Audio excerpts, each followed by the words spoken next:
6 months of countrywide tours and 43 proposed amendments. These are what emerged from the campaign that was dubbed the Uganda Citizens Compact on Free and Fair Elections.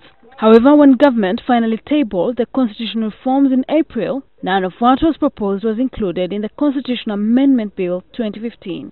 It is for this reason that the activists are going before the Legal and Parliamentary Affairs Committee to give their opinions. It is our hope that since the views expressed in these documents as a result of joint discussions, even with members of the NRM, this time round, these views are given the seriousness they deserve. We are still going to appeal to the conscience of Parliament to know that they are actually representatives of the people. And what we are saying is that the people have spoken and their voices are documented within the compact, and they, as leaders of the people, need to listen and pay attention to these issues. Analysts have repeatedly asserted that it will not be easy to have the reforms anyway, considering that many of them seem to attack the person of the president, and which critics believe that no positives will be gained from these reforms. It is quite obvious that many of the proposals are dead on arrival, simply because the ruling party is not very comfortable with them. Critics have said that the opposition could be merely ambitious in trying to present changes that directly affect the president's grip on power. The executive director of Forum for Women in Democracy, Patricia Munabi, says government shortchanged its citizens as no civic engagements and consultations were made.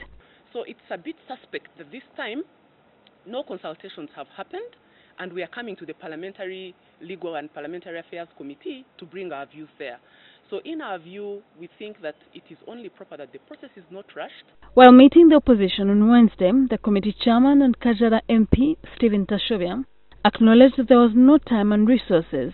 Political commentator and journalist Nicholas Sengowa says these are mere excuses, seeing that other bills that government considers as urgent have always been passed. All those are things that are being brought up to discredit the proposals, and they might succeed because already you hear many people bringing up those issues. You know, it's late, the time it takes for the first reading and the second. The lack of political will is reflected from the time even the laws have been brought, because right from last year the Speaker of Parliament was telling the Cabinet, we need these reforms. With just 9 months to the general elections for which the amendments are proposed, what is the likelihood that this can be achieved? The ruling party, the NRM, has the majority of members of Parliament. So, how far can the opposition go to have these reforms achieved?